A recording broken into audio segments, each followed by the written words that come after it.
தேவனை ஒருவனும் ஒரு காலமும் கண்டதில்லை. பிதாவின் மடியில் இருக்கிற ஒரே பேர குமாரன் அவரை வெளிப்படுத்தினார். அந்த வெளிப்படுத்தி கொண்டிருக்கிற அந்த நாட்களுக்காக தான் பிதாவானவர் வெயிட் பண்ணிட்டு இருந்தார். சொல்ல போனா இயேசு வந்து எப்போ இந்த பூமியில கால் வைப்பாரு, அந்த ஒரு மொமெண்ட்டுக்காக தான் பிதாவானவர் வெயிட் பண்ணிட்டே இருக்கிறாரு. இயேசு வந்து கால் வச்சு இந்த பூமியில பிதாவை பிரகடனப்படுத்தும் பொழுது, பிதாவை திறந்து இந்த பூமிக்கு மனிதர்கள்ட்ட காண்பிக்கும் பொழுது, நான் நினைக்கிறேன் பிதாவுக்கு வந்து உச்சகட்டமான ஒரு சந்தோஷம் அந்த நேரத்தில் தான் ஏற்பட்டிருக்கும் அப்படின்னு.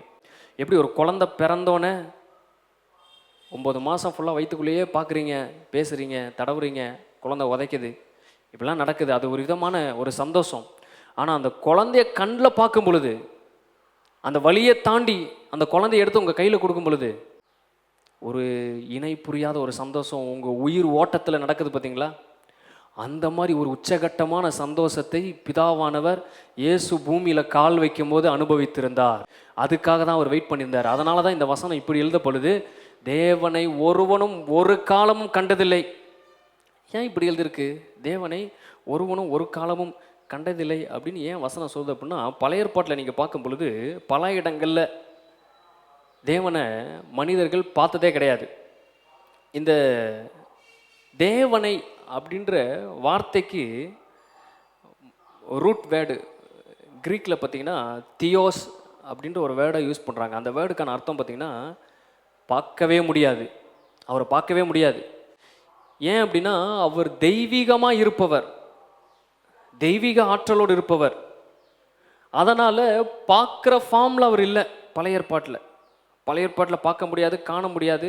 ஏன்னா அவர் வந்து தியோஸாக இருந்தார், காண முடியாத உலகத்தில் இருந்தார்.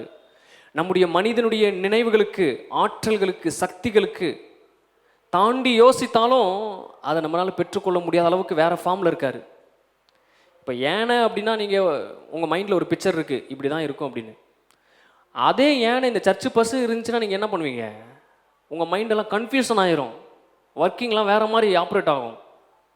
கடவுள் நாம் எவ்வளோ யோசித்தாலும் அதை விட பெருசாக இருக்கார். பெருசாக இருக்காருன்னா குண்டாக இருக்காரு அப்படின்னு அர்த்தம் இல்லை, வேற மாதிரி இருக்காரு. உங்கள் பிக்சரை தாண்டி இருக்காரு, உங்கள் மனதை தாண்டி இருக்கிறாரு.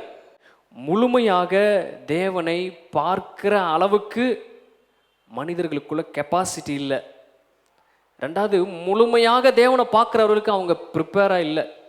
கடவுளை முழுசாக பார்க்குறவர்களுக்கு தேவன் அவர்களுக்கு வெளிப்படுத்தினா அவங்களுக்கு தான் ஆபத்து. அதனால தான் சொல்கிறாரு பல இடங்களில், தேவனை கண்டு ஒருவனும் உயிரோடு இல்லை. நியாயாதிபதிகள் புஸ்தகத்தில் நான் தேவனை கண்டேன், நான் சாக போகிறேன் அப்படின்னு. ஏன்னா எல்லாருக்கும் தெரியும், கடவுளுடைய முழு சொரூபத்தை பார்த்துரும் அப்படின்னா நம்ம பாடி தாங்க, அது கெப்பாசிட்டி இழந்துரும் அப்படின்னு. ஆபிரகாமுடைய வாழ்க்கையில் பாருங்கள், தேவன் அவனுக்கு ஒரு விதமாக வெளிப்படுறாரு.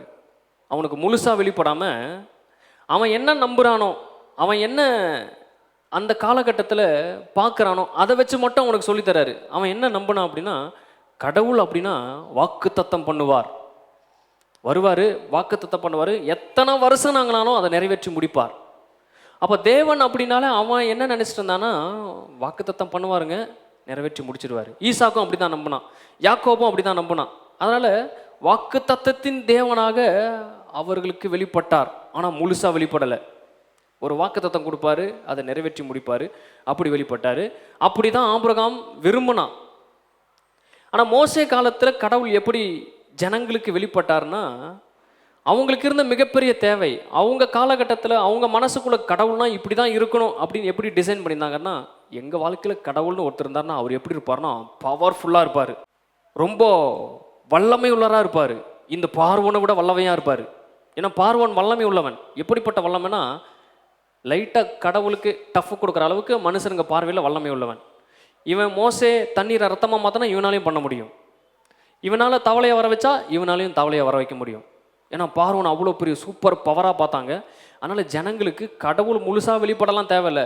கடவுள்னா அவங்க எப்படி விசுவாசிச்சாங்கன்னா, அவர் ரொம்ப பவர்ஃபுல்லானவர், ரொம்ப வல்லமை உள்ளவர், அவர் வந்து ஒரு பவர்ஃபுல்லான மனுஷன்ட்டு ரட்சிக்கிறவர் அப்படின்னு விசுவாசிச்சாங்க.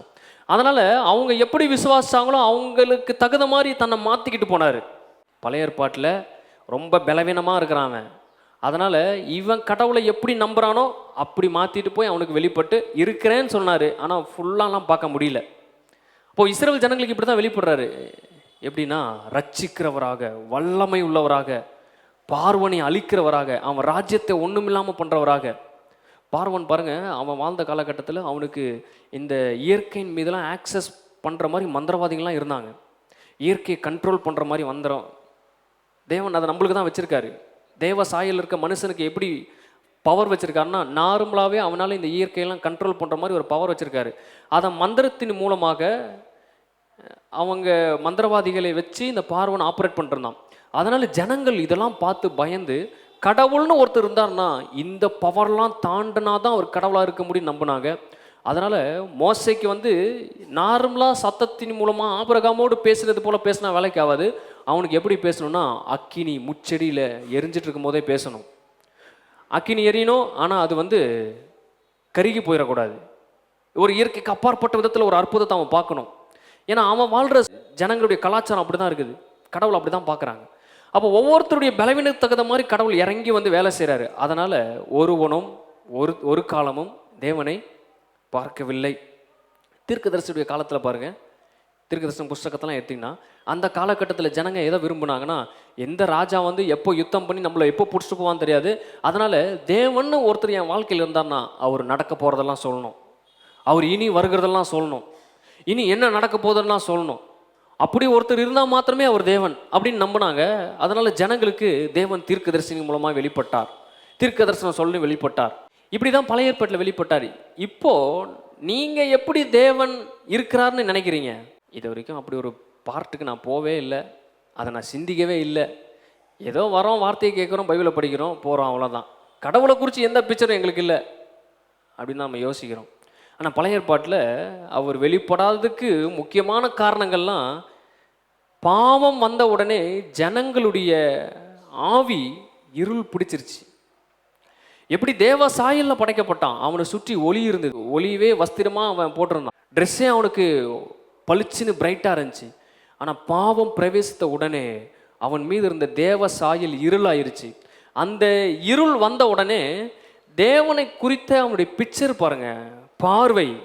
கடவுள் அப்படின்னா அவரை குறித்து என்னென்னலாம் யோசிக்கணும், எப்படி இருப்பார், என்ன தன்மை உள்ளவர், எப்படி மனுஷர்களை அவர் நேசிக்கிறார், எப்படி மனுஷனை அவர் பார்க்குறாரு, அது எல்லா பார்வையும் இழந்து அவன் பார்க்குற கடவுளை அவன் உருவாக்கிக்கிட்டான். அவனுக்கு சூரியனை கடவுளாக பார்த்தான், சந்திரனை கடவுளாக பார்த்தான்.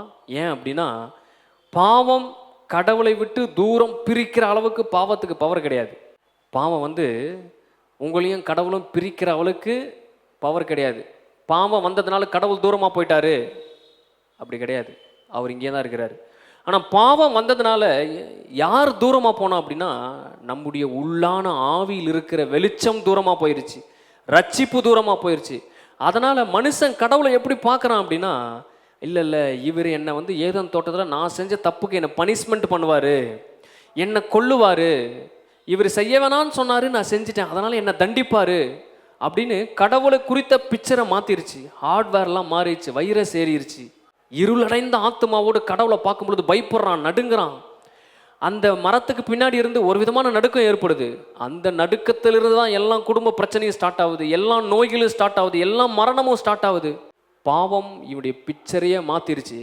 இது எந்த அளவுக்கு கொடூரமானது அப்படின்னா, தேவனை பார்க்க முடியாத அளவுக்கு இவனை கொண்டு போய் நிறுத்தி விட்டது. கொஞ்சம் கொஞ்சமாக வெளிப்படுத்துறாரு. ஆபிரகாமுக்கு வாக்கு தத்துவம் கொடுக்குறவா வெளிப்படுத்தாரு, மோசைக்கு பவரை வெளிப்படுத்துறவா காமிக்கிறாரு, தீர்க்கதரிசிகளுக்கு தீர்க்கதரிசனம் மூலமாக வெளிப்படுத்துறாரு. அப்போ கொஞ்சம் கொஞ்சமாக எல்லாருக்கும் தன்னை வெளிப்படுத்திட்டே வராரா அப்படின்னு கேட்டால் இல்லை. தேவன் அவருடைய ஸ்டாண்டர்ட்லேயே தான் நிற்கிறாரு. ஆனால் மனிதர்கள் இன்னும் மாறாமல் இருக்கிறாங்க. எப்படி மாறாமல் இருக்காங்களா? தேவனை அறிந்து கொள்வதற்கு, பிதாவை அறிந்து கொள்வதற்கு விருப்பம் இல்லாதவர்களாக. இயேசு வந்து சொல்கிறார் பாருங்க, நான் உங்களுக்கு சொந்தமானதுனாலே வந்தேன், நீங்களும் என்னை ஏற்றுக்கொள்ளவில்லை. அதனால் கொஞ்சம் கொஞ்சமாக அவர் மாற்றிக்கிறது இல்லை தன்னை. அவர் மனம் திரும்பலை, கொஞ்சம் கொஞ்சமாக இவனுக்கு தன்னை காமிச்சு கடைசியில் ஃபுல்லாக காமிச்சிடலாம் அப்படி இல்லை. இவன் எப்படி இருக்கான்னா, கொஞ்சம் கொஞ்சமாக காமிக்கிற லெவலுக்கு தான் இவனுடைய மனசு இருக்குது. கொஞ்சம் கொஞ்சமாக சொல்லிக் கொடுங்க, மொத்தமாக சொல்லி கொடுத்தீங்கன்னா என்னால் படிக்க முடியாது அப்படின்றல அந்த மாதிரி நம்ம அப்படி தான் இருக்கிறோம். அதனால் பழைய ஏற்பாட்டில் அவனுக்கு ஆவி முழுவதும் கெட்டு போயிடுச்சு.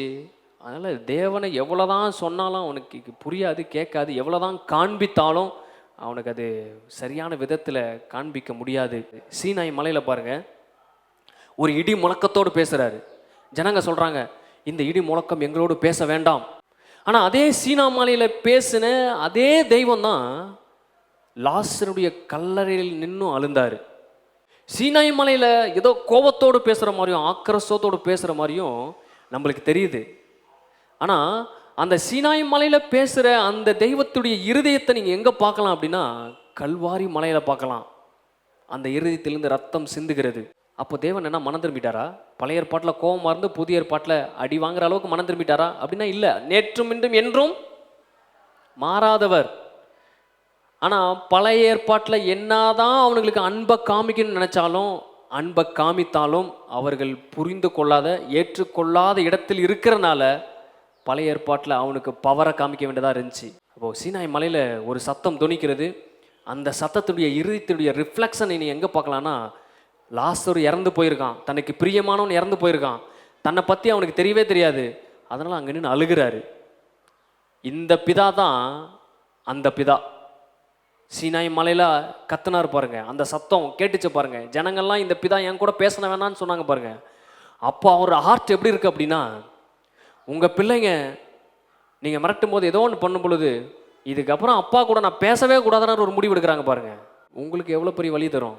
அவன் நல்லதுக்காக தான் நீங்கள் ஏதோ ஒன்று சொல்ல வரீங்க, ஏதோ ஒன்று நல்லது சொல்லி திட்டுறீங்க, ஏதோ ஒன்று பண்ணுறீங்க. ஆனால் அவனுக்கு எப்படி தெரியுதுன்னா இவர் எப்போ பார்த்தாலும் குடும்பக்காரராக இருக்காரு, இவர் எப்போ பார்த்தாலும் என்ன அடிக்கிறவராக தான் இருக்கிறாரு அப்படின்னு அவன் மனசுக்குள்ள ஒரு பிக்சர் வருது. அந்த மாதிரி ஒரு பிக்சரை தான் இஸ்ரவேல் ஜனங்க கடவுளை பார்த்தாங்க. தேவன் சொல்கிறாரு, இந்த பிக்சரோடு ஒருத்தர் இருக்கான் பாரு, இதுக்கு பேர் தான் பாவம். தேவனுடைய உறவை விரும்பாமல் மதத்தை தனக்காக ஏற்படுத்தி கொண்டான் மனிதன். மதத்தின் மூலமாக கடவுளை எப்படியாச்சும் கண்டுபிடிக்கணும்னு விரும்புகிறான். அவன் எவ்வளோதான் பாவம் செஞ்சாலும் அவனுக்குள்ள ஆழத்தில் ஒரு விருப்பத்தை தேவன் வச்சுட்டாரு. என்னன்னா கடவுள் மாத்திரமே வாசம் செய்யக்கூடிய ஒரு பிளேஸை அவர் செட் பண்ணி வச்சிட்டாரு. அந்த பிளேஸுக்கு கடவுளை தவிர வேறு யாரையும் போக முடியாது. அதனால் மனுஷன் என்ன பண்ணுறான்னா பழைய ஏற்பாட்டில் கடவுளை அங்கங்கே தேடுறான். கடலில் தேடுறான், சூரியனில் தேடுறான், மரத்தில் தேடுறான், சாப்பிட்ற உணவில் தேடுறான். எதுவுமே இல்லைனாலும் நம்மள மாதிரியே தான் இருப்பார்னு அப்படி தேடுறான். எதில் தேடினாலும் சாட்டிஸ்ஃபைடே இல்லை அவனுக்கு. இது கடவுள் இல்லை, கடவுள் இல்லைன்னு இவனுக்கே தெரியுது. அதனால் ஒவ்வொன்றா செஞ்சு வச்சு 303 கோடி வச்சுருக்குறாங்க. எல்லாத்தையும் செஞ்சு பார்த்தா எதுவுமே செட் ஆகலை. இவன் 303 கோடியில் இன்னும் எத்தனை பில்லியன் செஞ்சு வச்சாலும் இவனுக்கு செட் ஆகாது. ஏன்னா அந்த பிளேஸை அடையணும் அப்படின்னா பிதாவாகிய தேவனுக்கு மாத்திரமே உரியது அது. அதனால் மதத்தை உருவாக்கி இவன் இப்படி செயல்பட்டதுனால தேவனை ஒருவனும் ஒரு காலமும் பழைய ஏற்பாட்டில் கண்டதில்லை, பார்க்க முடியாது. அவரை பார்க்க முடியாத ஒரு ஃபார்மில் மனிதர்கள் தங்களை கெடுத்து கொண்டார்கள். தேவனை இதுவரை தெய்வீக தன்மையில் முழுமையாக யாரும் பார்த்ததில்லை, அனுபவித்ததில்லை. மனித கண்கள் ஊடுருவி பார்க்க கூடாதவர் அவர். வசனம் வாசிங்க, யாத்திராகமம் 33:20. நீ என் முகத்தை காண மாட்டான்னா நான் காமிக்க மாட்டேன் என் முகத்தெல்லாம், அப்படி இல்லை, மாஸ்க்கை போட்டுக்குவேன், அப்படி இல்லை. உன்னால் பார்க்க முடியாது. ஏன்னா உன் கண் ஊடுருவி என் முகத்தை பார்க்குற அளவுக்கு உன்கிட்ட கெப்பாசிட்டி கிடையாது. ஏன்னா நீ தேவ சாயலிருந்து விழுந்து பாவ சாயலில் இருக்கிற. அதனால் தேவனே சொல்கிறாரு, நீ என் முகத்தை காண மாட்டாய், ஒரு மனுஷனும் என்னை கண்டு உயிரோடு இருக்கக்கூடாது, இருக்க முடியாது. 100 வாட்ஸ் பல்பு, இந்த பல்பு இருக்குன்னு வைங்களேன். இந்த பல்புக்கு டோட்டல் தமிழ்நாடுக்கு போகிற கரண்ட் சப்ளைவே இது கொடுத்தா இந்த பல்ப் மட்டும் வெடிக்காது, ஊரே வெடிச்சிடும். ஏன்னா கனெக்ஷன் போகிறதுனால எல்லா டிரான்ஸ்ஃபார்மும் வெடிச்சிடும். தேவன் இந்த மாதிரி ஒன்று மனசில் வச்சா சொல்கிறாரு. ஆனால் இந்த கரண்ட் சப்ளைவே இது கொடுக்கக்கூடாது அப்படின்ற நோக்கம்லாம் அவர் கிடையாது. அவருக்கு இந்த சப்ளையை சரியான விதத்தில் எல்லாருக்கும் கொடுத்து எல்லாரும் பயனடையணும், இதன் மூலிமா பெரிய சமுதாயத்தை உருவாக்கணும் தான் அவருக்கு நோக்கம். ஆனால் மனுஷன் எப்படி இருக்கான்னா 100 வாட்ஸ் பல்பு மாதிரி இருக்கான். நம்மளை இப்போ எப்படி மாற்றிட்டாருன்னா உள்ளேயே டிரான்ஸ்ஃபார்ம் வச்சிட்டாரு, உள்ளேயே வெடிக்காத அளவுக்கு நம்மளை இப்போ மாற்றிருக்காரு. நம்முடைய ஸ்பிரிட்டோட எக்ஸ்பென்ஸ் பயங்கரமாக மாற்றிருக்காரு. நீங்கள் இப்போ மோசை மாதிரி இல்லை, நீங்கள் எலியா மாதிரி இல்லை, நீங்கள் எந்த பழைய ஏற்பாட்டு மனிதனை போலவும் நீங்கள் இப்போ இல்லை. நீங்கள் எப்படி இருக்கீங்கன்னா ஆவியில் புதிதாய் பிறந்த அவர்களை காட்டிலும் வல்லமை உள்ள மனிதராக இருக்கீங்க. அவர்களுக்கு சொல்லப்படாததெல்லாம் உங்களுக்கு சொல்லப்படுது. ஆனால் பிரச்சனை என்னன்னா அவங்க ஏற்றுக்கிட்ட மாதிரி நம்ம இப்போ ஏற்றுக்கிறது இல்லை. நம்ம ஒர்க் பண்ணுறதுக்கு நம்ம தயாராக இல்லை. எலியாவை பார்த்து சொன்னார், நீ போய் பலிபீடத்தை கட்டு, நான் அக்கினி இறக்குறேன், ஜனங்கள் வந்து கர்த்தரே தேவன்னு சொல்லுவாங்க அப்படின்னு சொன்னார். எலியா ஏற்றுக்கிட்டான், சவால் விடுறதுக்கு ரெடியாக இருந்தான். இன்றைக்கி பலிபீடத்தை கட்டுனா எத்தனை பேர் கட்டுவீங்க? பாஸ்டர் 9 மணிக்கு மேலே கட்டினா ஓகேவா? 11 மணிக்குள்ளே கட்டிடலாமா? ஆண்டவரே அதுக்கு மேலே நீங்கள் அக்கினி இறக்குனா நான் வீட்டுக்கு போயிடுவோம். பார்த்துக்குங்க, நம்மளுக்கு பல பிரச்சனை இருக்குது, நம்ம அதெல்லாம் செய்ய மாட்டோம். ஏன்னா ஏற்றுக்கொள்கிறதே நம்மளுக்கு ப்ராப்ளமாக இருக்குது. ஆனால் நம்மளுக்கு தேவன் இப்போ காண்பிக்கிற ஆற்றல், சக்தி, வல்லமை, மகிமை பார்த்தீங்கன்னா இதுக்காக தான் மோசை வெயிட் பண்ணிட்டு இருந்தான். மோசையை நீங்கள் வந்து உன் காலத்தில் வாழணும்னு ஆசைப்படுறியா, இல்லை இப்போ நம்ம வாழ்ந்துட்டு இருக்க காலகட்டத்தில் வாழணும்னு ஆசைப்படுறியான்னு கேட்டால் இந்த காலகட்டத்தெல்லாம் வாழணும்னு ஆசைப்படுறேன்னு சொல்லியிருப்பான். எனக்கு இயேசு கூடலாம் நடக்க தேவையில்லை, இந்த காலகட்டத்தில் வாழணும்னு ஆசைப்படணும்னு நான் நினைக்கிறேன். ஏன்னா இந்த காலம் எப்படிப்பட்டதுன்னா பிதாவை ஈஸியாக எங்கேயும் ரிசீவ் பண்ணுற காலம். எல்லா இடத்துலேருந்தும் நீங்கள் பிதாவை பார்க்கலாம், பிதாவை பெற்றுக்கொள்ளலாம். உங்கள் ஹார்ட், ஆத்மா அதில் தான் சந்தோஷம் அடையபடி தேவன் டிசைன் பண்ணி வச்சுருக்காரு. அப்போ மனித கண்களுக்கு ஊடுருவி பார்க்க முடியாத ஒரு நிலைமையில மனிதன் இருக்கனால என்ன சொல்கிறான்னா, என் முகத்தை உன்னால் பார்க்க முடியாது, அப்படியே நீ பார்க்க முயற்சி பண்ணாலும் நீ இருக்க மாட்ட, உயிரோடு இருக்க மாட்ட. தெய்வீக தன்மையில் ரகசியத்தை மனுஷனாக மனிதனால் கிரகிக்க கூடாததாக இருக்கிறது. தெய்வீக தன்மையின் ரகசியம், அதனுடைய ஆழம், அதை வந்து மனுஷனுடைய மண்டைக்கு எட்டாவதாக இருக்குது. நம்மளுக்கு 1-2 1ஆம் கிளாஸில் ஒழுங்காக வராதனால நம்மளுக்கு இந்த கோடிங்னு சொன்னால், சில மேக்ஸ் எல்லாம் பார்த்தா நம்மளுக்கு என்ன ஆகுது, பைத்தியம் பிடிக்குது. இதையே நம்மளால் புரிஞ்சுக்க முடியல. ஆனால் தெய்வீகத்துடைய தன்மையை, தேவனை நான் பார்க்கணும், அறிஞ்சுக்கணும்னு ஆர்வம் இருக்கு பாரு நம்மளுக்கு. அந்த ஆர்வத்தை நம்ம கிரகிக்க முடியாத அளவுக்கு பெருசாக வச்சுருக்காரு. பழைய ஏற்பாட்டில் ஒருவனும் கண்டதில்லை அப்படின்றதுக்கு இன்னொரு காரணம், அவர் ஆவிக்குரிய மண்டலத்தில் இருக்கிறார். அந்த ஆவிக்குரிய மண்டலத்தை இந்த மாம்ச சரீரத்தை வச்சு ஆக்சஸ் பண்ண முடியாது. ஆவிக்குரிய தேவனை ஆவிக்குரிய விதத்தில் தான் சந்திக்க முடியும். அதனால் தேவன் சொல்கிறாரு, தேவன் ஆவியாக இருக்கிறார், ஆவிக்குரிய உலகத்தில் ஆவிக்குரிய மண்டலத்தில் இருக்கிறார். மனிதர்கள் புரிந்து கொள்ள விதத்தில் அவர் இல்லை, அவர் வேற மாதிரி இருக்கார். அவரை புரிஞ்சுக்க முடியாமல் இருக்கிறதுக்கு காரணம் என்ன, அவரை பார்க்காம இருக்க காரணம் என்ன? மனிதர்கள் இருளில் பிரவேசித்து தனக்கு கொடுக்கப்பட்ட அந்த வஸ்திரத்தை இழந்து விட்டார்கள். 1 தீமோத்தேயு புஸ்தகம் 1:17 நித்தியமும் அழிவில்லாமையும் அதரிசனம் உள்ள ராஜாவுமாய், இங்கே சொல்லப்படுது பாருங்க, அதரிசனம். அதரிசனம்னா பார்க்க முடியாத ராஜா, அவர் அதரிசனம் உள்ளவர். பழைய ஏற்பாட்டில் அப்படி தான் வெளிப்பட்டார். ஆனால் அவருடைய நிழலை பார்க்கலாம் எங்கே அப்படின்னா மண்ணா கீழே உழுகும். அவர் நிழலை பார்க்கலாம் எங்கே அப்படின்னா செங்கல் 2ஆக பிளக்கும். அவர் நிழலை பார்க்கலாம், மோசே அவருக்காக நின்று பேசிகிட்டு இருப்பான். பழைய ஏற்பாட்டில் கடவுள் இருக்கார் அப்படின்ட்டு ஏதோ ஒரு மனுஷனை யூஸ் பண்ணிகிட்டே இருப்பார். நிழலை மட்டும் தான் பார்க்க முடியும், ஏன்னா அவர் அதரிசனம் உள்ளவர். எபேசியர் புஸ்தகம் 4ஆம் அதிகாரம் 18ஆவது வசனத்தை பார்த்தீங்கன்னா,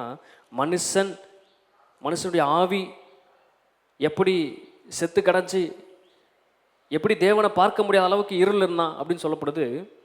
அவர்கள் புத்தியில் அந்தகாரப்பட்டு, 4:18 அவர்கள் புத்தியில் அந்தகாரப்பட்டு தங்கள் இருதய கடிதத்தினால் அறியாமைனாலே தேவனுடைய ஜீவனுக்கு அந்நியராய் இருந்தார்கள். புத்தியில் கடினம், அவனுக்கு ஒன்று சொல்லி ஒன்று புரிய வைக்கிறதுக்கு ரொம்ப கஷ்டம். 2வது, அந்தகாரம் அவன் வாழ்க்கையில் இருந்துச்சு, இருள் இருந்துச்சு. இருள் இருந்ததுனால, இருளுக்குள்ளே இவன் ஆழத்தில் விழுந்து கிடந்ததுனால பிதாவாகிய தேவன் இவன்கிட்ட ரீச் பண்ணுற அளவுக்கு அவனை பண்ண முடியல. இவனை ரீச் பண்ணணுன்னா என்ன பண்ணுறது அப்படின்னா, இவனை மாதிரியே பாடியோட, இவனை மாதிரியே சரீரத்தோட, இவனை போலவே ஒரு புரிந்து கொள்ளதுடைய ஒரு மனிதனை இந்த பூமிக்கு அனுப்புனா தான் இவனை ரீச் பண்ணவே முடியும். மற்றபடி இவனுக்கு பைபிள் கொடுத்தா ரீச் பண்ண முடியாது. மற்றபடி இவன்கிட்ட போய் நேரடியாக இடி முழக்கமாக பேசினாலும் ரீச் பண்ண முடியாது. இவனை போல ஃபார்மில் இருக்கிற ஒரு எறும்பை காப்பாற்றணும், மீட்கணும், அதில் போய் உன்னை புரிஞ்சு அவனுக்கு ஒன்று சொல்லணும் அப்படின்னா நீங்கள் எறும்புட்டு போய் கிளாஸ் எடுப்பீங்களா? இல்லை, நீங்கள் எறும்பாக மாற வேண்டியதாக இருக்கும். எறும்பாக மாறி எறும்புட்டு போய் உன்னை சொல்லணும். அந்த ப்ராசஸ் தான் தேவனிக இயேசுகிட்ட ஸ்டார்ட் பண்ணுறாரு. எப்படி பண்ணுறாரு? மனிதனுடைய ஆவி அந்தகாரப்பட்டு இருளில் இருக்கிறதுனால பிதாவை வெளிப்படுத்தும்படி, பிதாவை காண்பிக்கும்படி, பிதாவுடைய சாயலை வெளிப்படுத்தும்படி அவருடைய மனிதன் எப்படி இருக்கானோ அது போலவே இயேசுவை இந்த பூமிக்கு அவர் அனுப்புகிறார். ஆதியாகமத்தின் புஸ்தகம் 3ஆம் அதிகாரம் 8ஆவது வசனத்தில் அவர் சத்தத்தின் மூலமாக ஜனங்களுக்கு வெளிப்படுறாரு, கூப்பிட்றாரு, ஆதாமே ஆதாமே நீ எங்கே இருக்கிறாய். ஒரு சத்தம், அந்த சத்தத்தை அவன் கேட்குறான். இந்த சத்தம் எது வரைக்கும் வருது அப்படின்னா யோவான் வரைக்குமே வருது, இன்னைக்கு வரைக்குமே வருது. ஆனால் பழைய ஏற்பாட்டில் ஃபுல்லாக சத்தமாக மட்டும்தான் இருக்கார். அவருக்கு பாடி கிடையாது, அந்த பாடி அவர் காமிக்கல, அந்த ஸ்பிரிட் அவர் காமிக்கல. ஆனால் சத்தமாகவே வாழ்க்கையை ஃபுல்லாக பேசிகிட்டே இருக்கிறாரு. 3:8 யாத்திராகமம் 2:6 பார்த்தீங்கன்னா தூதனாக வெளிப்படுறாரு, தேவ தூதனாய் வெளிப்படுறாரு. தேவ தூதனாய் யாத்திராகமம் 3:2 அந்த 6 வசனங்களில் முச்செடியில் இறங்கி வராரு. அந்த முச்செடியில் தேவ தூதனானவர் அப்படின்னு ஒரு வசனம் இருக்கு பாருங்க. தேவ தூதனானவர் மோசையை நோக்கி பேசினார் அப்படின்னு ஒரு வசனம் இருக்கு. அந்த தேவ தூதனானவர் அப்படின்ற அந்த வசனத்திற்கு லிட்ரலாகவே ஒரு மனிதனை உருவத்தை கொண்ட மனித சாயலை கொண்ட ஒரு மனிதன் தேவ தூதன் அங்கிருந்து மோசைட்ட பேசினார் அப்படின்னு எழுதியிருக்கு. ரூட் வேர்டில் தேவ தூதனானவர் அப்படின்னு எழுதப்பட்டிருக்க அந்த வார்த்தைக்கு முழு விவரம் என்ன அப்படின்னா, நான் எப்படி நின்று பேசிட்டு இருக்கனோ அதே போல் மாமிச சரீரத்தோடு மோசைக்கு இயேசுவே அங்கே நின்று பேசினாராமா. ஆமே, இயேசுவே மோசைட்ட நின்று பேசியிருக்காரு. ஏன் பேசணும், எதுக்கு மோசைட்ட பேசணும் அப்படின்னா, அதுதான் பிதாவினுடைய இருதயம். அந்த பிதா எப்படி இருக்காரு, எப்படிப்பட்ட தன்மை உடையவராக இருக்காருன்னா, ஜனங்களை பேழையினால் தண்ணியினால் அழிக்கிறவரா இல்லை, அவர் ஜனங்களை எப்படியாவது மீட்டு தன்னை காண்பித்து அவர்களை தன்னுடைய குமாரனுடைய சாயலுக்கு மாற்ற வேண்டும் அப்படின்ற மிகப்பெரிய அன்பின் இருதயத்தோடு அந்த அக்கினி ஜுவாலையில் மோசையை பார்த்து பேசிகிட்டு இருக்காரு. அதுதான் அவருடைய இருதயம்.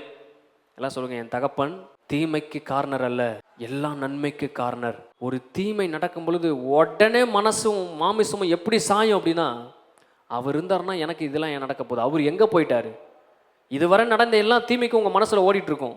நான் அவரை தானே ஆராதிக்கிறேன், ஏன் அவர் இவ்வளோ தீமையானவராக இருக்கிறார், ஏன் காப்பாற்றலை, ஏன் இதை செய்யலை அதை செய்யலைன்னு வரும். ஆனால் அவர் எந்த தீமைக்கும் காரணர் அல்ல. அல்லேலூயா. இஸ்ரவேல் ஜனங்க பாருங்க, அங்கே கூப்பிட்டுருக்காங்க, ஓன்னு கத்துறாங்க, பார்வனை கொல்றான் அப்படின்னு கத்துறாங்க. ஆனால் அவங்களுக்காக இவர் எங்கே பேசிட்டு இருக்காருன்னா, அவங்களுக்கு தெரியாத இடத்துல பேசிட்டு இருக்காரு, அவன் கண்ணு பார்க்க முடியாத இடத்துல பேசிட்டு இருக்காரு, மோசைட்ட பேசிட்டு இருக்காரு. அவனுக்கு புரிய வைக்கணும்னு நினைக்கிறாரு. எல்லாம் சொல்லுங்க, எனக்காக யாரோ ஒருத்தருக்கு புரிய வைக்கிறாரு. அந்த யாரோ ஒருத்தர் வேற யாரும் இல்லை, எங்கள் பாஸ்டர் தான். அப்போது தூதரானவராக வெளிப்பட்டார், தூதனாக வெளிப்பட்டார். அந்த வெளிப்படுற அந்த சாயல் மாம்ச சாயல் அப்படின்றாங்க. அதனால் பயங்கரமாக அதிர்ச்சியாக இருக்கு எனக்கு. ஏன்னா மனுஷர்கள் உருவாகுவதற்கு முன்பாகவே இயேசு எப்படி இருந்தார்னா நம்மளை மாதிரி தான் இருந்திருக்காரு. அவரை மாதிரியே நம்மளை வடிவமைச்சிருக்காரு, அதே சரீரம் அதே சாயல். அது ரொம்ப சந்தோஷமான ஒரு காரியமாக இருக்குது. ரெண்டாவது, தேவன் நேரடியாக பார்க்க முடியாமல் தன்னை எப்படி ஜனங்களுக்கு தன்னை கட்டுப்படுத்தி கொண்டு காண்பித்தார் அப்படின்னா, யாத்திராகமம் 13, 21, 22 வசனங்களை பார்த்தீங்கன்னா, மேகத்தின் மூலமாய் அவர்களை வழி நடத்தினார், அக்கினியின் மூலமாய் அவர்களை வழி நடத்தினார். அக்கினினாலும் மேகத்தினாலும் அவங்க போகிற இடம்லாம் அவர் வழி நடத்தினார்.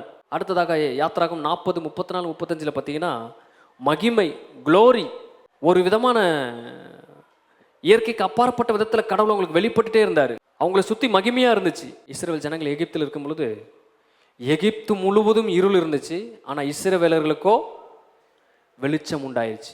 வெளிச்சம் உண்டாயிடுச்சுன்னா பெட்ரோலோ டீசலோ கெரசானியோ வச்சுருந்தாங்கன்னு நினைக்கிறீங்களா பற்ற வச்சு வைக்கிறதுக்கு? லிட்ரலாக தேவனே ஒரு மகிமையான வெளிச்சமாக அங்கே இருந்தாராமா. இந்த வெளிச்சம் உங்கள் ஹார்ட்டில் போய் உங்களை வேற இடத்துல தூக்கிட்டு போயிருக்கணும் இந்நேரம். அவனுங்களுக்கெல்லாம் கார் இருள், தடவி பார்க்குற மாதிரி இருளாமா. ஆனால் இஸ்ரவேலர்களுக்கோ அவருடைய வீட்டு வாசலில் தீபம் அல்ல, நெருப்பு அல்ல, தேவனே ஒவ்வொருத்தருடைய வாழ்விலும் வெளிச்சமாக இருந்தாராமா. அதனால தான் சொல்கிறார், கார் இருள் பூமியை மூடும், எனக்கு எங்கள் தேவன் நெருப்பாக எறிவார். அது இஸ்ரவேல் ஜனங்களுக்கு காமிச்சார். என்ன நடந்தாலும், எவ்வளோ பவர் உனக்கு முன்னாடி எதிர்த்து நின்றாலும், நான் உனக்கு வெளிச்சமாக இருக்கிற வரைக்கும் நீ பயப்படாதன்றாரு. நான் உனக்கு வாசலில் வெளிச்சமாக இருப்பேன். அதனால் மீகா 7:8 பார்த்தீங்கன்னா, என் சத்துருவே என்னை குறித்து சந்தோஷப்படாது, நான் இருளில் இருந்தாலும் தேவன் எனக்கு வெளிச்சமாய் இருக்கிறார். அப்போ மகிமையா வெளிச்சமா யுனிக்கான ஒரு செயல் மூலியமா ஜனங்களுக்கு தன்னை வெளிப்படுத்தினார். ஆனால் எதை கட்டுப்படுத்திட்டு இருந்தார், எதை அடக்கிட்டு இருந்தார் அப்படின்னா, முழுவதும் அவர்களுக்கு வெளிப்படுத்தணுன்ற ஆசையை அடக்கிட்டு இருந்தார். முழுவதும் அவன் என்னை அனுபவிக்கணும் அப்படின்றத அடக்கிட்டு இருந்தார். ஆதியாகமம் 18வது அதிகாரத்தில் ஃபுல்லாக நீங்கள் பார்த்தீங்கன்னா இயேசு சரீரத்தில் ஒரு தூதனை போல தன்னை மறைத்து கொண்டு ஆபிரகாம்கிட்ட வந்து பேசுகிறாரு, சாப்பிட்றாரு, எல்லாம் பண்ணிட்டு போகிறாரு. மனிதனாகவே வெளிப்படுறார், மனிதன் மூலமாக பார்க்குறாங்க. ஆனால் மகிமை வல்லமை எதுவுமே வெளிப்படாத அளவுக்கு தன்னை கட்டுப்படுத்தி கொண்டாங்க. கட்டுப்படுத்திட்டு தான் யாருன்றத காமிக்க முடியாத அளவுக்கு மறைத்து கொண்டு மனுஷன்ட்டு அவங்க வேலை செஞ்சாங்க. அப்படின்றது நீங்கள் கேட்கும் பொழுது உங்களுக்கு எந்த விதமான உணர்வை தூண்டுதுன்னு தெரில. ஒரு பெரிய பிரைம் மினிஸ்டர் அவரை வந்து வேஷம் மாறி உங்கள் வீட்டுக்கு வந்து ஏதோ ஒரு நீங்கள் மனிதர்கள் செய்யக்கூடாத ஒரு வேலையை உங்களுக்காக செஞ்சுட்டு போகிறாரு அப்படின்றான். அதை தெரிஞ்சு கொள்ளும் பொழுது எந்த விதமான ஒரு ஆச்சரியம் உங்களுக்குள்ளே ஏற்படும். இவருங்க என் கூட வந்து இப்படி பண்ணிட்டாருங்க, அவ்வளோ பெரிய மனுஷன் என் கூட உட்காந்து சாப்பிட்டாருங்க, அவ்வளோ பெரிய மனுஷன் எனக்கு ஃபோன் பண்ணிட்டாருங்க அப்படின்னு சொல்கிறாங்களா பார்த்தீங்களா? தேவன் தன்னை மறைத்து கொண்டு தன்னை கட்டுப்படுத்தி கொண்டு தன்னுடைய சாயலை மறைத்து அவன் பாதிக்கப்படக்கூடாது அப்படின்றக்காக சாதாரண மனிதனாக வந்து அவர்களுக்கு தேவையான அந்த நேரத்தில் தேவனாக எப்படி வெளிப்படணுமோ அப்படி வெளிப்பட்டுட்டு போயிருக்கிறாங்க. அல்லேலூயா. இதெல்லாம் எதற்காக அப்படின்னா அவர் மனசில் ஒரு ஆசை இருக்குது. என்னன்னா, தன்னை நான் இவர்களுக்கு வெளிப்படுத்த வேண்டும், என் நாமத்தை அவர்களுக்கு அறிவிக்க வேண்டும், என்னுடைய சுபாவத்தை நேச்சரை அவங்களுக்கு காண்பிக்கணும், என்னை பற்றி இவன் ஃபுல்லாக தெரிஞ்சுக்கணும், இவனை பற்றி நான் ஃபுல்லாக அறிஞ்சிருக்கிற மாதிரி இவன் தெரிஞ்சுக்கணும்னு விரும்புகிறாரு. 2 ராஜாக்கள் 19:12 பார்த்தீங்கன்னா ரொம்ப மெல்லிய சத்தத்தில் பேசுகிறாரு, மெல்லிய சத்தத்தில் தன்னை வெளிப்படுத்துகிறார். என்ன ஆகுமோ 12:6 பார்த்தீங்கன்னா சொப்பனத்தினாலும் தரிசனத்தினாலும் நான் தான் தேவன் அப்படின்றத அங்கங்கே ஒரு சின்ன சின்ன மகிமையை அவர் கொடுக்குறாரு. பழைய ஏற்பாட்டில் பல இடத்துல லைட்டாக ஃப்ளேவரை மட்டும் காமிக்கிறாரு, ஆனால் ஃபுல் பிக்சரை காமிக்கல. அவன் தாங்க மாட்டான், புரிஞ்சுக்க முடியாது, அவனால் கிரகிக்க முடியாது, அவனால் பல காரியத்தை செய்ய முடியாது. அதனால் யோபுட்ட சொல்கிறாரு, நீ கிரகிக்க முடியாத ஒரு அற்புதத்தை உனக்கு நான் செய்ய போகிறேன், அதுக்காக நீ வெயிட் பண்ணு. அந்த கிரகிக்க முடியாத அற்புதம் என்ன அப்படின்னா, என்னை சுமந்து கொண்டு மனுஷ சாயல்ல உனக்கு புரிய வைக்கிற மாதிரி, உனக்கு எந்த விதத்தில் என்னை பற்றி பேசினா உனக்கு புரியுமோ உன்ன மாதிரியே கை காலோடு ஒருத்தர் வரப்போகிறார் இந்த பூமிக்கு. அவர் வந்து கிரகிக்க முடியாத என்னை வந்து உனக்கு சொல்லுவார். அவர் சொல்ல சொல்ல உன் உலகம் உனக்கு ஓப்பன் ஆகும். அந்த இடத்தில் நீங்கள் தேவனை தரிசிப்பீர்கள், பிதாவை பார்ப்பீர்கள். அப்படி தான் வச்சுருக்காரு இந்த உலகத்துடைய ஃபார்மில். இப்போ நம்ம பண்ணுற பிரசங்கத்தை எல்லாத்தையும் நீங்கள் கேட்குறீங்களோ இல்லையோ, தேவ தூதர்கள்லாம் கேட்டுட்ருக்காங்க அப்படின்னு வசனம் சொல்லுது. தேவ தூதர்களுக்கு சுவிசேஷத்தை அறிவிக்கிற பாக்கியத்தை யாருக்கு கொடுத்துருக்காரு? இப்போ காலையில் எனக்கு கொடுத்துருக்காரு. தேவ தூதர்களுக்கே இது ரகசியமாமா. தேவ தூதருக்கே தெரியாது எதுக்கு இயேசு குழந்தையா போறாரு, எதுக்கு வளர்றாரு, எதுக்குடா அடிக்கிறீங்க அவரை, அவனுங்களால தாங்க முடியாது, எதுக்குடா குத்துறீங்க, என்னடா கல்லறையை கொண்டு போய் வச்சிட்டீங்க, அவர் யாருன்னு தெரியாம பண்ணிட்டீங்கடா. அவர் பார்த்தா 3ஆம் நாள் உயிரோடு எழுந்திருவாரு. பிதா சொல்றாரு, கல்லை மட்டும் திறந்து விட்டு வா அப்படின்னு. அவனுக்கு நினச்சிருப்பானுங்க, டெட் பாடிட்டு போகிறோமே, கல்லை திறக்க போகிறோமேன்னு. கல்லை திறந்தா ஏஞ்சி உக்காண்டிருக்காரு.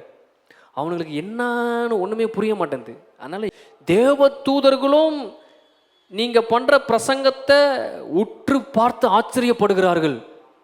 தேவ தூதர்கள், பரலோகத்திற்கு தேவ தூதர்களுக்கு காஸ்பல் இந்த புரிதல்லாம் எப்போ தெரியுது அப்படின்னா, இப்போ நாங்கள் பிரசங்கம் பண்ணும் போது தான் தெரியும். அதே நேரத்தில் எங்களுக்கு சில காரியத்தை புரிய வைக்கிறாரு. இதில் 2 ஃபெயிலியர் ஆனாலும் அவங்களுக்கு சக்ஸஸாக போயிட்டே இருக்கும். என்ன சொல்ல வரான்றதை ஈஸியாக புரிஞ்சுப்பாங்க. அப்போ மெல்லிய சத்தத்தின் மூலமாக, சொப்பனத்தின் மூலமாக அவருக்கு வெளிப்பட்டார். யாத்திராகமம் 25 40வது அதிகாரத்தை பற்றி நீங்கள் பார்த்தீங்கன்னா, உடன்படிக்கை பெட்டியின் மூலமாக. ஏன்னா மற்ற ஜனங்கள்லாம் பார்க்குறாங்க, அவங்களுக்குன்னு ஒரு சொர்பத்தை வைக்கிறாங்க. அந்த சொர்பத்தை கொண்டு போய் வச்ச உடனே பிசாசு என்ன பண்ணுறான்னா, மற்ற ஜனங்களை பவர்ஃபுல்லாக வியாதியை உண்டாக்குறான். அதனால் இஸ்ரேல் ஜனங்க பார்க்குறாங்க, என்னடா இவன் வந்து ஏதோ சிலையை வைக்கணும் வந்து வைக்கிறான், ஏதோ செய்வன மாதிரிலாம் செய்கிறான், அது பாதிப்பு உண்டாக்குது, அப்போது இவன் தெய்வம் தான் உண்மையான தெய்வமா அப்படின்னு இவன் யோசிக்கும் போதே இவர் என்ன பண்ணுறாரு, அப்படியா உடன்படிக்கை பெட்டின்னு ஒன்று செய், அதில் நான் வந்து தங்குறேன், அதை நீ எங்கே கொண்டு போய் வச்சாலும் எதிரியெல்லாம் அவுட் ஆயிடுவான் அப்படின்றார். நீ எப்படிலாம் என்ன டிசைன் பண்ணுறியோ அந்த டிசைனுக்கு நான் என்னை மாற்றிக்கிறேன்றார். அதனால் வியாதி வந்துருச்சா கவலைப்படாத, எகவா ராஃபவாக மாறிடுவேன். ஏதாவது ஒரு ப்ராப்ளத்தில் என்னை மறந்துட்டியா, நான் தெரியலன்னு நினைக்கிறியா, எல்ரோயா வந்து நிற்கிறேன். நண்பனா தேவையா வரேன், ஒரு அப்பாவா தேவையா வந்து நிற்கிறேன். உனக்கு எந்த இடத்துல தேவன் எந்த விதமாக வெளிப்படணுமோ அதுவாய் மாறுகிற எல்சடாய் அவர். ஆனால் எல்லாவற்றுக்கும் மேலாக யாரை அவர் வெளிப்படுத்தினார்னா, அப்பா அப்படின்ற நாமத்தை வெளிப்படுத்தினார். இந்த அப்பா யார் அப்படின்னா, முழு குடும்பத்தையும் பராமரிக்கிறவர், மனைவியை பராமரிக்கிறவர், பிள்ளைகளை பராமரிக்கிறவர், குடும்பத்தில் நடக்கிற எல்லா காரியத்திலையும் அவர் இன்வால்வ் ஆகி செய்கிறவர். சுகத்தில் மாத்திரம் ஒர்க் பண்ணுறவர் கிடையாது அப்பா. பீஸ் கட்டுறதுலையும் செய்வார், இவனுக்கு டயப்பர் மாத்துறதையும் செய்வார். என்னென்ன காரியம் குடும்பத்தில் நடக்குதோ எல்லாத்துக்கும் பொறுப்புள்ளவர். அந்த மிகப்பெரிய நாமத்தை தான் இயேசு வந்து சொல்கிறாரு, அவருடைய நாமத்தில் மேல் விசுவாசம் உள்ளவர்களாய் அவரை நீங்கள் ஏற்றுக்கொண்டீர்கள். இதுவரை மோசே கூப்பிடாதது, இதுவரை எலியா கூப்பிடாததை உங்களுக்கு நான் சொல்லித்தரேன். என்ன அப்படின்னா, தேவனை ஒருவரும் ஒரு காலமும் கண்டதில்லை, மடியில் இருக்கிற குமாரன் வந்து நான் சொல்கிறேன், அவர் உங்களுக்கு தேவன் அல்ல, அவர் உங்களுக்கு அப்பா. அப்பான்ற ஆக்சஸ் வந்து வேற மாதிரி ஒரு ஆக்சஸ். அது இயேசுவை யூதர்கள் எப்போ கொல்லணும்னு முடிவு பண்ணாங்க அப்படின்னா, அது வரைக்கும் அவரை வந்து டிஸ்டர்ப் பண்ணிட்டு தான் இருந்தாங்க, எப்படியா சிக்க வைக்கணும் அது. ஆனால் எப்போ கொல்லணும், இதுக்கப்புறம் விடக்கூடாதுன்னு முடிவு பண்ணாங்கன்னா, எப்போ இவர் வாயை திறந்து பிதாவை அப்பான்னு கூப்பிட்டாரோ அப்போ இவரை கொலை செய்ய வேண்டும் என்று வகை தேடினார்கள். ஏன் அப்படின்னா, பிதாவை அப்பான்னு கூப்பிட்டு அவருக்கு உண்டானது எல்லாம் எனக்கு உண்டானது, எனக்கு உண்டானது எல்லாம் அவருக்கு உண்டானது, அவரையும் தன்னையும் சமப்படுத்தி கொண்டார் இயேசு. அது அவனுங்களுக்கு பிடிக்கல. அப்பான்னு ஒரு வார்த்தை தான் சொன்னாருங்க, அவர் என் பிதான் ஒரு வார்த்தை தான் சொன்னார். அவன் எப்படி பிதாவை நீ அப்பான்னு சொல்லலாம், எங்கள் தேவனை எப்படி நீ அப்பான்னு சொல்லலாம் அப்படின்னு. ஆனால் நம்மள்கிட்ட வந்து அப்பான்னு சொல்லி பாருங்க. நம்மளுக்கு அப்பான்ற வேல்யூ எப்படின்னா, நம்ம அப்பான்னு நினச்சிருக்கோம் அவரை. நம்ம வீட்டில் ஒரு அப்பா இருக்காரு, அவர் மாதிரி நினச்சிருக்கிறோம். அவர் குடிப்பார், அவர் பாட்டுக்கு வருவார், வேலைக்கு போவார், ஏதாவது அவருக்கு சாப்பாடுனா கரெக்டாக கொடுத்துடணும், அவருக்கு எதாவது பிரச்சனைனா அவர் சண்டைக்கு வந்துடுவார். அந்த அப்பா மாதிரி நினச்சனால அப்பா அப்பான்ற வேர்டை நம்மளுக்கு எப்படி இருக்குன்னா ரொம்ப கசப்பாக இருக்குது. ஆனால் அப்படி இல்லை, இவர் காண்பிக்க வந்த அப்பா வேற மாதிரி. எப்படிப்பட்ட அப்பா? கல்வாரி சிலுவையில் ரத்தத்தை சிந்துகிறவர், உனக்காக தன்னுடைய ஜீவனை கொடுக்கிறவர். இன்னும் பிரசங்கிக்காத பல அற்புதமான காரியங்கள் அவருக்குள்ளே இருக்குது. இனி வரும் காலங்களில் அந்த இருதயத்தை திறந்து திரை நீக்கி நம்மளுக்கு அவர் வெளிப்படுவார். தேவனை ஒருவனும் ஒரு காலம் கண்டதில்லை, பிதாவின் மடியில் இருக்கிற ஒரே பேரான, அந்த வார்த்தையை பாருங்க, ஒரே பேரான அப்படின்னு இருக்கு பார்த்தீங்களா? அப்படின்ற வார்த்தைக்கு இதுவரைக்கும் கிறிஸ்தவ உலகம் எப்படி நம்புதுன்னா, பிதாவுக்கு வந்து ஒரே ஒரு பையன் தான் இருக்கிறாரு, அந்த ஒரே பையனை தான் ஒரே பேரான குமாரன் அப்படின்னு பைபிள் சொல்லுது அப்படின்னு நினச்சிட்டு இருக்கோம். எங்களுக்கும் அப்படி தான் டீச் பண்ணாங்க. ஒரே பையனா இயேசு இருக்கிறாரு, அவர் ரத்தம் சிந்தினதுக்கப்புறம் நம்ம எல்லாரும் பசங்களாக மாறிட்டோம், அவர் மூத்த குமாரனா மாறிட்டார், நம்மலாம் இளைய குமாரனா மாறிட்டோம் அப்படின்னு டீச் பண்ணாங்க. ஆனால் உண்மையான ரூட், கடவுள் என்ன சொல்ல வராரு அப்படின்ற ரூட் வேர்டை நம்ம போய் பார்த்தோம் அப்படின்னா, ஒரே பேரானவன் அப்படின்றிருக்கு.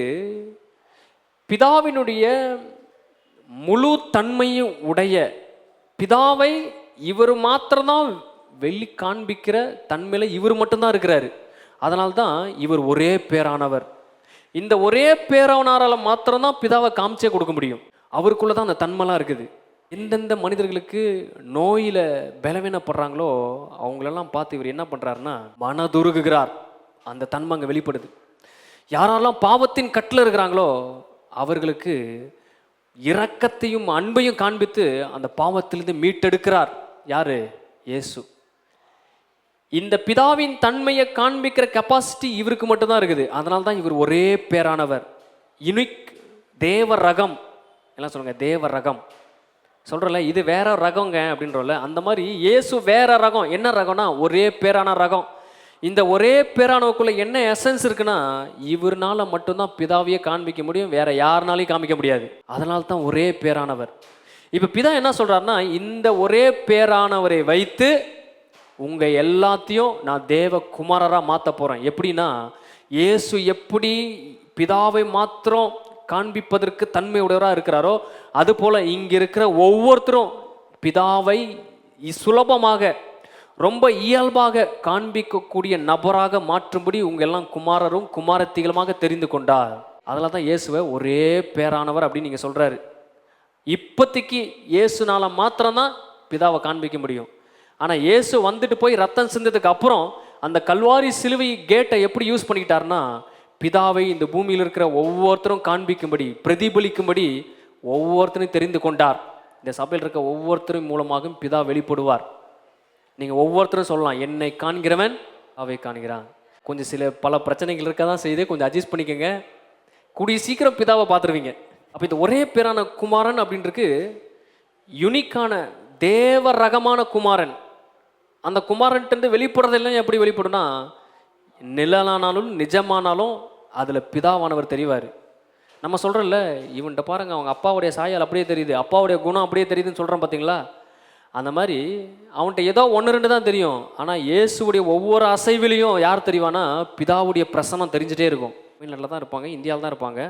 ஆனால் இந்தியாவுக்கு விரோதமாக செயல்படுவாங்க. ஆனால் ஏன் அப்படின்னா அவனுக்குள்ளே என்ன ரூட் இருக்கும் அப்படின்னா பாகிஸ்தான் ரூட் இருக்கும் அவனுக்கு. அதனால் உள்ளேருந்தே சில அட்டாக் பண்ணுறதுக்கு தீவிரவாதிகளுக்கு காமிச்சு கொடுத்துட்டே இருப்பான். ஏன்னா அவனுக்குள்ளே என்ன இருக்குன்னா வேறு சாயல் இருக்குது, வேறு தன்மை இருக்குது. நம்மளும் பூமியில் தான் இருக்கிறோம், உலக மக்களோடு தான் இருக்கிறோம். ஆனால் நம்மளுக்குள்ளே என்ன ரூட் இருக்குது, என்ன சாயல் இருக்குன்னா பிதாவின் தன்மை, பிதாவின் சாயல். ஏதோ வெளியே மண்ணா விழுந்துச்சு, கடல் பிளந்துச்சு அப்படி பார்த்த சந்ததியில் நம்ம உள்ள ரியலாக அனுபவித்து ஃபீல் பண்ணி தொட்டு பார்த்து கண்ணால் பார்த்து கட்டி அணைக்கிற சந்ததி. தேவனை அப்படி முகமுகமாய் பெற்றிருக்கிறோம். ஆமே. அதனால தான் இங்கே சொல்கிறாரு ஒரே பேரானவர். ரெண்டாவது, அந்த அப்பான் இருக்கு பாருங்க. அப்பா அப்படின்றத விட மடியில் இருக்கிற குமாரன். அதுக்கு ஆல்ரெடி நான் சொல்லியிருந்தேன் மடியில் இருக்க குமாரன் அப்படின்றனா என்ன அப்படின்னு. இந்த மடியில் இருக்கிற குமாரன் ஒரு கருவறையில் எப்படி ஒரு குழந்தை இருக்குதோ அந்த மாதிரி பிதாவுடைய அந்த அன்பின் இருதயத்துக்குள்ள இயேசு இருக்கிறாரு. அதை தான் இங்கே மடி அப்படின்னு சொல்லப்படுது. அவரோட மடி அப்படின்னு ஏன் சொல்லப்படுதுன்னா பிதாவுடைய மெயினான ஹார்ட் பீட்டில் இருக்காரு, அந்த ரிலேஷன்ஷிப்பினுடைய சென்டரில் இருக்காரு. அதுலேருந்து ஒரு நாளும் மிஸ் ஆக மாட்டார், அதுலேருந்து ஒரு செகண்ட் டிலே ஆக மாட்டார். அந்த ரிலேஷன்ஷிப்லேருந்து டிலே ஆகாது, மிஸ் ஆகாது. இப்போது உங்கள் குடும்ப ரிலேஷன்ஷிப் இருக்குது, அந்த ரிலேஷன்ஷிப்பை பிரேக் ஆகுறத நீங்கள் பார்க்குறீங்க, அந்த ரிலேஷன்ஷிப் உடையிறத நீங்கள் பார்க்குறீங்க, அந்த ரிலேஷன்ஷிப் டிலே ஆகிறத பார்க்குறீங்க. அதுக்கப்புறம் மறுபடியும் ஒன்றா சேர்ந்து மீட் பண்ணி எங்காச்சும் போய் சாப்பிட்டு வந்தால் அந்த ரிலேஷன்ஷிப் பில்ட் ஆன மாதிரி தெரியுது. ஆனால் இயேசுக்கு வந்து அப்படி கிடையாது. பிதாவினுடைய அந்த ரிலேஷன்ஷிப், அந்த உறவினுடைய நிறைந்து வலிந்து ஓடுகிற அன்பின் மத்தியில் இருக்கிறார். அவ்வளோ ஆழமாக இருக்கிறாரு. அதை தான் இங்கே என்ன சொல்லப்படுதுன்னா அவர் மடியில் இருக்கிறார். அவர் மடியில் இருக்கிறார் அப்படின்னா பிதாவினுடைய மையத்தில் இருக்கிறார். அந்த மையத்தில் இருந்து கொண்டு தான் நம்மளுக்கு சொல்கிறாரு, நீயும் இந்த மையத்துக்கு வான்னு கூப்பிட்றாரு, நீயும் இந்த பிதாவினுடைய மடிக்கு வான்னு கூப்பிட்றாரு. அதனால தான் அந்த இறந்து போன லாசர் எங்கே போனான்? ஆபிரகாம் மடியன்னா இவ்வளோ பெருசாவாக இருக்குது. ஆபிரகாமுக்கு அவ்வளோ பெரிய காலுன்னு நினைக்கிறீங்களா? இல்லை. ஆபிரகாம் மடி அப்படின்னு சொல்லும்போது ஆபிரகாம் மூலமாக கிறிஸ்து இயேசுவின் ஆசீர்வாதத்தை குறிக்கிறது. அந்த ஆசீர்வாதம் கலாத்திரத்தில் நீங்கள் போய் பார்த்தீங்கன்னா ஆவி அப்படின்னு எழுதப்பட்டிருக்கு. அப்போ அந்த ஆவி அப்படின்னு என்னென்னா பிதாவினுடைய சாயல், நிஜம், தன்மை. அந்த தன்மையில் அவன் தேற்றப்பட்டு கொண்டே இருந்தான். இந்த பூமியில் இருளில் இருந்து இவ்வளோ நாள் என்னை பற்றி தெரியாமல் இருந்த, இப்போ நான் முகமுகமாக உன்னை பார்க்குறேன், உனக்கு ஒன்றுமே ஆகாது. என் முகத்தை உனக்கு காமிக்கிறேன். மோசைக்கு காண்பிக்கல, யாருக்கும் காமிக்கல, நான் உனக்கு காமிக்கிறேன் முகமுகமாக. இப்போ நீ என்னை அனுபவித்து இன்னிலிருந்து தான் உன் மூச்சு காற்று ஸ்டார்ட் ஆக போகுது, இன்னிலிருந்து தான் நீ வாழவே ஆரம்பிக்க போகிற. அப்பா அப்படின்ற சாயலை வெளிப்படுத்தினார். அந்த அப்பாவுக்கு என்ன வார்த்தை விளக்கம் அப்படின்னா அவர் ஜீவனின் ஆதாரம். எல்லா ஜீவனுக்கும் எல்லா உயிருக்கும் உயிர்ப்பிக்கிற எல்லா காரியத்திற்கும் அவர் தான் ரூட்டாக இருக்கார், ஆதாரமாக இருக்கார். தன் பிள்ளைகளை நினைத்து அவருடைய இருதயம் துடிக்கதாமா, அதுக்கு பேர் தான் அப்பா. அப்பா அப்படின்னு நீங்கள் உச்சரிக்கும் பொழுது என்ன சொல்கிறீங்கன்னா, என்னை நினச்சி உங்கள் இருதயம் துடிக்குது, அதனால் நான் உங்களை எப்படி கூப்பிட்றேன்? அப்பான்னு கூப்பிட்றேன். இல்லை, உங்கள் அப்பாவுடைய இருதயம் உங்களை நினச்சி துடிச்சிட்டே இருக்காமா ஒவ்வொரு செகண்டும். இந்த அப்பாவோட ஹார்ட்டு வேற மாதிரி துடிக்குது. சிலுவை வச்சு பார்த்தா தெரியுது, இடைவிடாமல் எனக்காக அவள் ஹார்ட்டு துடிச்சிட்டே இருக்குது. ஏதோ ஒரு நன்மைக்காக துடிக்குது. தீமையை அணுகாமல் என்னை பாதுகாக்கிறது அந்த துடிப்பு தான். அப்போது எனக்காக இடைவிடாமல் அவள் ஹார்ட் வந்து துடிச்சிட்டே இருக்கனால அவருக்கு பேர்னா அப்பா. அதில் ஹீப்ரூவில் சொல்கிறாங்க அபா ஃபாதர் அப்படின்றாங்க. ஜீவனின் ஆதாரம். இயேசுவின் மூலம் எப்படி பிதா வெளிப்பட்டார் அப்படின்னா, பிதாவின் மனதுருக்கம் நோய்களை சுகமாக்கும் பொழுது பிதா வெளிப்பட்டார். பிதாவின் இரக்கம் பாவங்களை மன்னிக்கும் பொழுது பிதா வெளிப்பட்டார். பிதாவின் சம்பூர்ணம் 5000 பேருக்கு சாப்பாடு கொடுக்கும் பொழுது முன்னாடியே பிளான் பண்ணி வச்சுருந்தாரு. இத்தனை பேருக்கு சாப்பாடு கொடுக்க போகிறோம், இவனுக்கு இந்த தேவை வரப்பொழுது இந்த தேவையெல்லாம் சந்திக்கிறது நான் தான் அப்படின்றத சம்பூர்ணமாய் வெளிப்பட்டார். ஏற்றுக்கொள்ளுகிறார், பாவிகளை அரவணைக்கிறார். இயேசு மூலியமாய் அரவணைச்சு கட்டி அணைச்சி அவங்களை ஏற்றுக்கொள்கிறார். இதெல்லாம் பிதாவுடைய இறுதிய துடிப்பு. ரெண்டாவது, வல்லமை, நம்பிக்கை. மரித்தோரிடத்திலிருந்து காண்பித்தது பிதாவுடைய வல்லமையை காண்பிச்சார், நம்பிக்கை காண்பிச்சார். பிதா எங்க காண்பிச்சாரு? லாசருவை உயிரோடு எழுப்பி காண்பிச்சாரு. அங்க பிதா வெளிப்படுறாரு. தியாகமுள்ள அன்பு. சிலுவையில பிதா வெளிப்படுறாரு. சிலுவையில் இயேசு மட்டும் தொங்கினாரு, பிதாவானவர் மூஞ்ச மறைச்சிட்டாரு அப்படின்னு நம்புறாங்க. நீங்கள் எல்லோரும் என்னை விட்டு ஓடி போவீர்கள், பிதா என்னை கைவிட மாட்டார், என்னை விட்டு விலக மாட்டார், அவர் என்னோடு கூட வருவார். 3 பேரும் சேர்ந்து சிலுவையில் அடி வாங்கினார்கள். அதனால தியாகமுள்ள அன்பை சிலுவையில் அவர்கள் வெளிப்படுத்தினார்கள். யோவான் 14:10 இயேசு சொல்றாரு, எனக்குள்ள இருக்கிற என் பிதாவே, என் அப்பாவே இந்த மரித்தோரை எழுப்பினார், வியாதியை சுகமாக்கினார், பாவங்களை மன்னித்தார், இரக்கமுள்ளவராய் இருந்தார், மனதுருக்கம் உண்டாயிற்று, இதெல்லாம் எனக்குள்ள இருக்கிற அப்பா தான் செஞ்சாரு அப்படின்றாரு. இப்படி செஞ்சு பிதாவை எல்லாருக்கும் வெளிப்படுத்தினார். இப்படி காண்பித்து பிதாவை எல்லாருக்கும் வெளிப்படுத்தினார். இன்னைக்கு நம்மளுக்கு எப்படி வெளிப்படுத்துறார்? இதை படிக்கும் பொழுதே உங்க பக்கத்துல வந்து உட்காந்துடுறாரு. இதை படிக்கும் பொழுதே உங்க ஆவியில வந்து இது நிஜம்ன்றத ஃபீலை கொடுக்குறாரு. அந்த நிஜத்துக்கு நேராக வழி நடத்துறாரு. சிலர் படிக்கும் பொழுதே கண்ணுல இருந்து தர தரையா தண்ணி ஊற்றும். சிலர் படிக்கும் பொழுதே விசுவாசம் அப்படி கட்டி எழுப்பப்படும். சிலருக்கு பிரசங்கிக்கும் பொழுதே எம்மா ஒரு சீசன் சொன்ன மாதிரி இருதயம் கொழுந்து விட்டு எரிகிறது. ரட்சிப்புக்கு உண்டான காரியம் அவன் இருதய நடக்குது. இதெல்லாம் எப்படி நடக்குதுன்னா, இந்த வார்த்தை ஆவியின் ஜீவனமாக இருக்குது. இதை நீங்கள் படிக்கும் பொழுது இயேசுவை பார்க்குற ஒவ்வொரு இடத்துலையும் பிதாவை நீங்கள் பார்க்கலாம். பழைய ஏற்பாட்டில் எல்லா அழிவிலையும் பிதாவை நீங்கள் பார்க்கலாம். அப்படி பார்க்கும் பொழுது உங்கள் தகப்பன் எவ்வளவு உண்மையுள்ளவர் என்பதை அறிந்து கொள்ளலாம். எல்லாம் செய்யறதுக்கு அவருக்கு என்ன கோல்? ஏன் இப்படியெல்லாம் வெளிப்படணும்? ஏன் இப்படியெல்லாம் காமிக்கணும்? என்ன கோல் வச்சுருக்காரு? கடவுளுடைய நோக்கம் தான் என்ன அப்படின்னு நீங்கள் கேட்டிங்கன்னா, நம்மை இயேசு இருக்கிற கருவறைக்குள், இந்த டீப்பான இடத்துக்கு, யாரும் போக முடியாத இடத்துக்கு, நம்மளை பாருங்கள், நம்ம வீட்டுக்கு யாராச்சும் வந்தால் பெட்ரூம் டைரெக்டாக கூப்பிட்டு போவீங்களா? கூப்பிட்டு போக மாட்டீங்க. ஹாலில் உட்கார வைப்பீங்க. ரொம்ப க்ளோஸ் ஆனவங்களாக இருந்தால் கூப்பிட்டு போவீங்க. பிதாவாகிய தேவன் இயேசு போகக்கூடிய ஒருவரும் பிரவேசிக்க முடியாத ஒரு இடம் இருக்குது. அந்த இடத்துக்கு நம்மளை கூட்டு போகிறது தான் அவருடைய கோலே. அந்த இடத்துக்கு நீங்கள் போகும் பொழுது நீங்களாக போக மாட்டீங்க. உங்களுடைய ஒவ்வொரு ஸ்டெப்பும் இயேசுடைய சாயலாக இருக்கும். ஆமென். கடவுளுடைய கோலே தான். ஒரே பேரான குமாரனை போல உங்கள் ஒவ்வொருத்தரையும் மாற்றுவதே அவருடைய கோலாக இருக்குது. இது எங்கே பார்க்கலாம் அப்படின்னா, யோவான் 17:3 ஒன்றாகிய மெய் தேவனாகிய உம்மையும் நீர் அனுப்பினாகிய இயேசு கிறிஸ்துவையும் அறிந்து கொள்வதே நித்திய ஜீவன். அந்த ரூமுக்கு கூட்டு போறாரு பாருங்க, அந்த டீப்பான இடத்துக்கு கூட்டு போறாரு பாருங்க, அதுக்கு பேர் தான் நித்திய ஜீவன் அப்படின்னு சொல்லப்படுது. நம்ம நினைக்கிறோம் செத்ததுக்கு அப்புறம் பரலோகத்தில் போய் ஒரு கிரீடம் வைப்பாங்க, ஒரு ரோஸ் கொடுப்பாரு இயேசு, நித்திய ஜீவனுக்கு பிரவேசம் சொல்லுவார். இதெல்லாம் நடக்காது. நித்திய ஜீவன் அப்படின்னாலே அந்த குடும்பத்துக்குள்ள உங்களை வரவேற்கிறாங்க. அந்த உறவினால் நீங்கள் மகிழ போறீங்க. இதுவரை இந்த பூமியில் கொஞ்சமாக அனுபவிச்ச அந்த பிதாவுடைய அன்பை கட்டுக்கடங்காத அளவில் அங்கே அனுபவிப்போம். அதுக்கு பேர் தான் பரலோகமே. பரலோகம் அப்படின்னு பிதாவுடைய இருதயம். அந்த இருதயத்தில் இடைவிடாமல் ஓடிக்கொண்டிருக்கிற அந்த அன்பினுடைய நதியில் ஒவ்வொரு நிமிஷமும் நீங்கள் என்ஜாய் பண்ணிட்டே இருப்பீங்க. அங்கே உங்கள் கண்ணீரெல்லாம் துடைக்கப்படும், அங்கே உங்கள் காயங்கள்லாம் ஆற்றப்படும். இதுதான் அவருடைய கோலாக இருக்குது. ரிசல்ட் எப்படி இருக்கும் அப்படின்னா, ஒரிஜினல் டிசைனுக்கு நீங்கள் திரும்பிடுவீங்க. இதுதான் ரிசல்ட். ஆமென். ஆதாம் இழந்து போன இயேசுவினால் கொடுக்கப்பட்ட டிசைனுக்கு நீங்கள் நிச்சயம் இயேசுவின் நாமத்தை அறிந்த ஒவ்வொருத்தரும் திரும்பி விடுவீர்கள். இது அக்ரிமெண்ட்டில் சைன் பண்ணப்பட்டது. அதனால் இதிலேருந்து நீங்கள் தப்பிக்கவே முடியாது. அதனால் இப்போ பார்க்குற பிரச்சனை, இப்போ பார்க்குற பாவம், இப்போ பார்க்குற போராட்டம், குறைவுகள் எல்லாம் உங்கள்கிட்ட நிச்சயமாக தோற்று போயே தீரும். ஏன் அப்படின்னா, ரிசல்ட் என்றைக்கும் தேவன் ஜெயிக்கிறவராக இருப்பார். அப்போ ரிசல்ட் என்னன்னா, ஒரிஜினல் டிசைனுக்கு நான் திரும்பிடுவேன். சொல்லுங்கள், ஒரிஜினல் டிசைனுக்கு நான் திரும்பிடுவேன். இன்றைக்கி வயசாகி ஒரு மாதிரி சதெல்லாம் தொங்குது, ஒரு மாதிரி பலன் இல்லாமல் இருக்கிறீங்க. ஆனால் ஒரிஜினல் டிசைன் வரும் பொழுது, பூமியிலேயே நான் இப்படி இல்லையடா, இங்கே எப்படா இவ்வளோ அழகாக இருக்கேன், அந்த அளவுக்கு ஒரிஜினல் டிசைனாக உங்கள்கிட்ட வெளிப்படும். ரெண்டாவது, குமாரனுக்கு ஒப்பாய் மாறி விடுவீர்கள். இயேசுவையும் உங்களையும் வச்சும் பார்த்தா இதில் யார் இயேசு, அந்த லெவலுக்கு மாறிடுவீங்க. உங்கள் பேசும் அவர் பேசும் ஒரே மாதிரி இருக்கும். அவர்கிட்ட வர நேச்சரும் உங்கள் நேச்சரும் ஒரே மாதிரி இருக்கும். ரெண்டாவது, பிதாவின் அன்பு நம்முடைய இயல்பான குணமாக மாறிடும். இப்போது பிதாவை நான் இங்கே காமிக்கணும், பிரசங்கம் பண்ணணும்னா உட்காந்து படிக்கணும், என்னென்னமோ பண்ண வேண்டியதாக இருக்குது. ஆனால் அப்போ நார்மலாக பேசினாலே ஆழமான வெளிப்பாடுகள் வரும். இயல்பான அன்பே பிதாவுடைய அன்பாக வெளிப்படும். உங்களுக்கு இப்போ அன்பு கூடனாலே கஷ்டமாக இருக்குது, மன்னிக்கணுனால கஷ்டமாக இருக்குது. ஆனால் ரியலான ஃபார்மில் நம்ம திரும்பும் பொழுது உங்கள்கிட்ட வர இயல்பான காரியங்கள் எல்லாம் பிரம்மாண்டமாக இருக்கும். இயற்கைக்கு அப்பாற்பட்டதாக இருக்கும். அது இந்த பூமியிலேயே இருக்கும். ரெண்டாவது, நீங்கள் ஃபாலோ பண்ண மாட்டீங்க பிதாவை. குடும்பத்தில் ஒருத்தராக மாறிவிடுவீர்கள். இயேசுவை ஃபாலோ பண்ணுறங்க, இயேசுக்கு ஊழியம் செய்கிறங்க, அந்த ஃபார்மில் நீங்கள் இருக்க மாட்டீங்க. இயேசுடைய குடும்பத்தின் உறுப்பினரில், அங்கத்தினரில் ஒருவராக மாறி விடுவீர்கள்.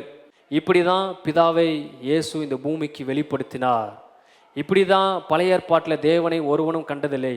ஆனால் புதிய ஏற்பாட்டில் ஆவியை பெற்ற நாம் இதெல்லாம் எங்கே நடந்துச்சுன்னா, புதிய ஏற்பாட்டில் மனிதன் 2வது டைம் பிறக்கிறான், ஆவியில் பிறக்கிறான்.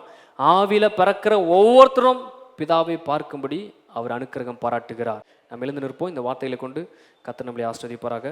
இவ்வளோ நேரம் டைம் எடுத்து நீங்கள் இது கேட்டதுக்கு ரொம்ப நன்றி. அதிகமாக நேசிக்கிறீங்களா அன்பின் தகப்பனே, இந்த காலை வேளையில் இயேசுவின் நாமத்தில் ஜெபிக்கிறோம். தேவனை ஒருவரும் ஒரு காலமும் கண்டதில்லை. அவர் மடியில் இருக்கிற ஒரே பேரான குமாரன் அவர் வெளிப்படுத்தினார். கர்த்தாவே, வெளிப்படுத்தப்பட்ட அந்த தேவகுமாரன் இந்த சத்தத்தை கேட்டுக்கொண்டிருக்கிற ஒவ்வொருத்தருடைய குடும்பத்தையும் நிரப்பட்டும், ஒவ்வொருத்தருடைய இருதயத்தையும் நிரப்புவீராக. அந்த குமாரனுடைய தன்மையில் இந்த சபை நிரப்பப்படட்டும், ஒவ்வொரு விசுவாச குடும்பங்களும் நிரப்பப்படட்டும். ஜெபிக்கிறேன் கர்த்தாவே, உம்முடைய ஆதி நோக்கம் நிறைவேறட்டும். ஒரிஜினல் டிசைனுக்கு ஒவ்வொருத்தரும் நீர் திருப்பி இருக்கிறதுக்காக நன்றி செலுத்துகிறோம். இவருடைய குடும்பத்தில் காணப்படுகிற வறுமைகள் மாறட்டும், குறைவுகள் மாறட்டும், வியாதிகள் பலவீனங்கள் மாறட்டும். எல்லாவற்றையும் உம்முடைய பிரசனத்தினால் தன்மையினால் நிரப்ப வேண்டுமா ஜெபிக்கிறேன். இந்த சத்தத்தை கேட்ட இவருடைய இருதயங்கள் நல்ல நிலத்தில் விதைக்கப்பட்ட இருதயங்களாக மாறட்டும். இது வீணாய் போகாதபடி இவருடைய ஆவில் மிகப்பெரிய மாற்றத்தை ஏற்படுத்தப்படட்டும். ஒவ்வொருத்தரையும் ஆசீர்வதியும், ஒவ்வொருத்தரையும் பலப்படுத்தும். கிருபைக்குள் மூடி மறைத்துக் கொள்ளுங்க. நிறைவானதை தாங்க. மறுபடியும் இவர்கள் கிருபை இவளோடு இருக்கட்டும். இயேசுவின் மூலம் ஜெபிக்கிறோம். ஜெபங்களும் ஜீவனுள்ள நல்ல பிதாவே. ஆமென், ஆமென், ஆமென்.